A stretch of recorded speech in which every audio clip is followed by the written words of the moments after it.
Prezadas irmãs, louvado seja nosso Senhor Jesus Cristo, para sempre ser louvado em nossa Mãe Maria Santíssima. Estamos agora na passagem mais linda do profeta Jeremias, quando Deus, por meio do profeta, promete uma nova aliança.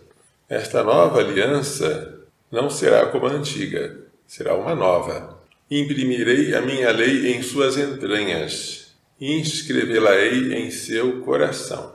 Na antiga aliança, a lei foi gravada em tábuas de pedra. Na nova aliança, a lei será gravada no coração do homem. Serei seu Deus e eles serão meu povo. Haverá uma intimidade tão grande entre Deus e o povo que não será necessário ensinar o próximo ou o irmão dizendo: conhece o Senhor, porque todos me conhecerão. Perdoarei a sua maldade e não me lembrarei mais do seu pecado. Esse trecho é citado no Novo Testamento pela carta aos Hebreus para dizer que Cristo fez com o Pai e conosco uma nova aliança, que não é como a antiga. A lei dessa nova aliança é espiritual, é a lei da graça, a lei do Espírito. O mandamento é do amor, que se desdobra no amor a Deus e no amor ao próximo. Os que fazem parte desta aliança foram renascidos pelo batismo, quando receberam a água e o Espírito Santo. Tornaram-se novas criaturas, tornaram-se filhos de Deus, herdeiros do céu, destinados a ver a Deus face a face. Tudo isso que no Antigo Testamento é ainda uma promessa para um futuro distante, para nós já é uma realidade. Como devemos agradecer a Deus por termos nascido depois de o seu Filho ter concluído conosco uma nova aliança. Como eu já falei outras vezes, nesta nova aliança, a lei não apenas nos manda, mas nos empurra a cumprir os mandamentos. Nesta nova aliança, se nós conservamos a graça do batismo, podemos dizer: já não sou eu que vivo, é Cristo que vive em mim. Por isso, tudo fica mais fácil. Embora esta nova aliança tenha leis interiores profundas e exigentes, ela é fácil de ser cumprida porque nós nunca a cumprimos sozinhos. O Senhor está conosco, o Senhor está em nós e o Espírito Santo sempre nos impulsiona. O Salmo 50, que nós lemos em seguida, pede a Deus: cria em mim um coração puro, dá-me de novo um espírito decidido. Como se dissesse: arranca de meu peito o coração de pedra, dá-me um coração de carne, dá-me um espírito decidido, derrama sobre mim o teu espírito para que eu possa decidir, porque eu sou indeciso, fraco. Assim dizia o salmista, na esperança de Deus um dia fazer este milagre, e Ele faz conosco no dia do nosso batismo. Porém, a nova aliança, apesar de maravilhosa, a nova lei, apesar de ser espiritual, pode ser ainda violada. Nós podemos, com grande culpa, opor resistência ao Espírito Santo. E para que isso não aconteça, devemos continuamente renovar em nós as promessas do nosso batismo e pedir o dom da fidelidade e da perseverança final. O Evangelho apresenta Jesus hoje com os seus discípulos numa região retirada de Cesareia de Filipe e perguntando a eles o que os homens dizem que ele é. A opinião pública está dividida. Pelas pregações, pelos milagres de Jesus, alguns dizem que ele é João Batista, mas João Batista já morreu. Morreu por obra de Herodes Antipas. Pensam que ele ressuscitou. Acham que Jesus é João Batista. Outros pensam que é Elias, aquele profeta que subiu ao céu arrebatado num carro de fogo. Pensam que agora ele desceu e que Jesus é Elias.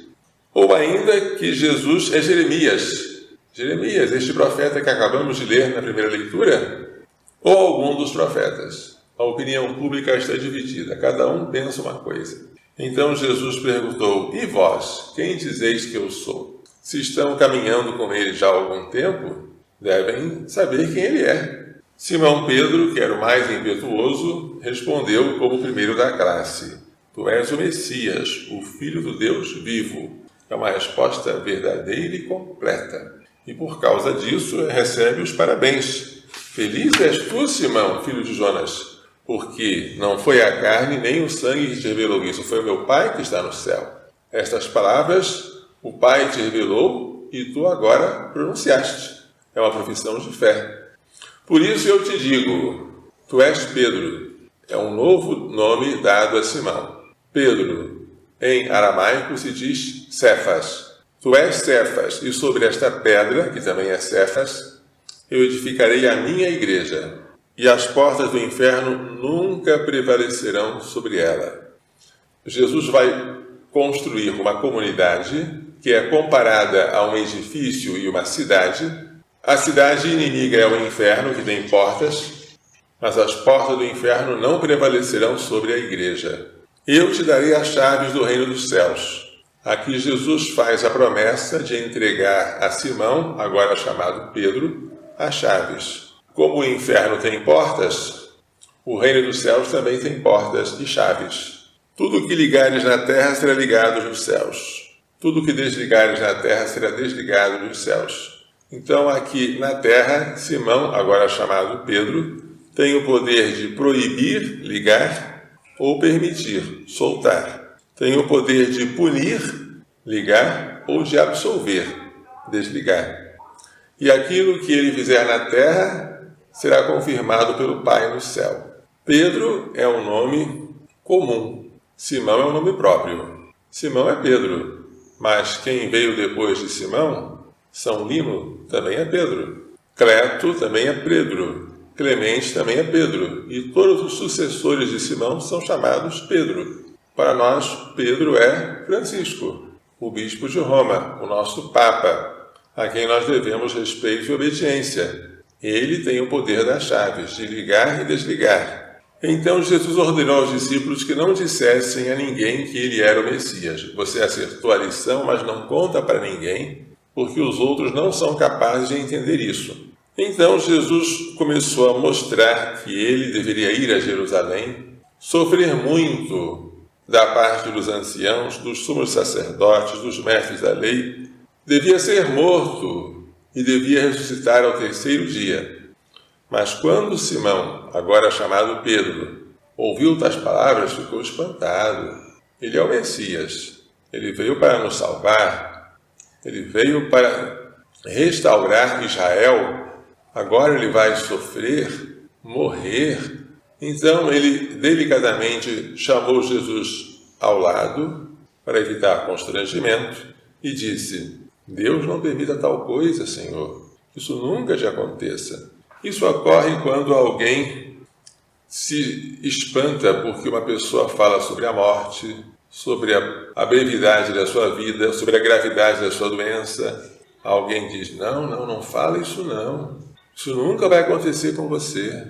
São pensamentos humanos de querer afastar o sofrimento, de não falar no sofrimento, de viver como se o sofrimento não existisse, de falar só em muitas felicidades e muitos anos de vida, de não querer nem pensar na cruz. Mas, ao falar assim, Simão não estava mais agindo em nome do Pai. Ele estava agindo com o pensamento dos homens. Agora, ele não era mais a pedra sobre a qual Cristo iria construir sua igreja. Agora, ele servia de pedra de tropeço, porque Jesus deveria ir a Jerusalém e Simão não estava deixando. Por isso Jesus disse: vai para longe, Satanás. Satanás quer dizer o adversário. Tu és para mim uma pedra de tropeço, porque não pensas as coisas de Deus, mas sim as coisas dos homens. Simão já tinha entendido que Jesus deveria ser o Messias. O que ele não entendia ainda e ia demorar a entender é que esse Messias deveria ser um sofredor. Alguém que ia sofrer, dar a vida em resgate por muitos, que somos nós.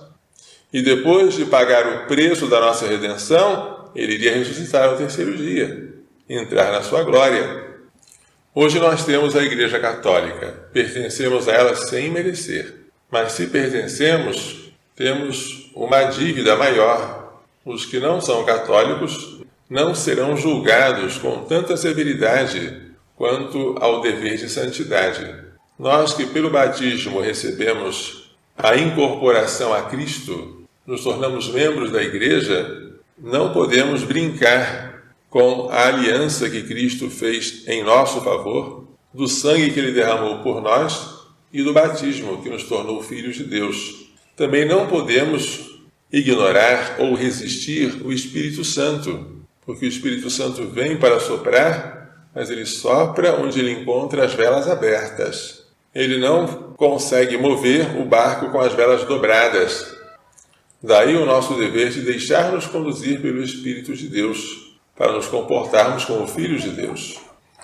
O santo que celebramos hoje, São João Maria Vianney, nasceu e cresceu durante o ambiente conturbado da Revolução Francesa. Com dificuldade conseguiu ser ordenado padre.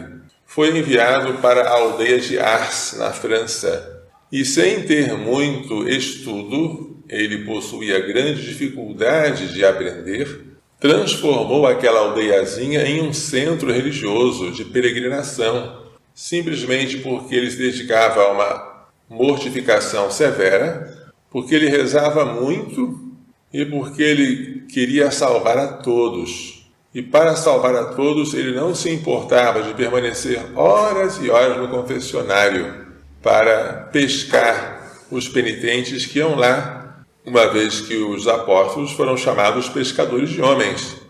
A fama de santidade espalhou pela França inteira e ele morreu extenuado aos 73 anos de idade e foi declarado pela Igreja padroeiro dos párocos. Neste dia, devemos pedir a Deus pelos sacerdotes para que eles que receberam o poder e a missão de efetuar, não apenas anunciar, a salvação de Cristo pelos sacramentos, sejam fiéis no seu ministério. O juízo dos padres será muito severo, porque a quem muito foi dado, muito será cobrado. É hora de pedirmos por eles, de pedirmos a Deus perdão pelas suas faltas e pedir que nunca nos faltem sacerdotes santos para nos santificar, nem falte em nós a obediência a tais sacerdotes. Que Maria Santíssima, Rainha do Clero, e seu castíssimo esposo São José nos façam entender e pôr em prática as lições desta liturgia. Louvado seja nosso Senhor Jesus Cristo. Para sempre seja louvado, e nossa Mãe Maria Santíssima.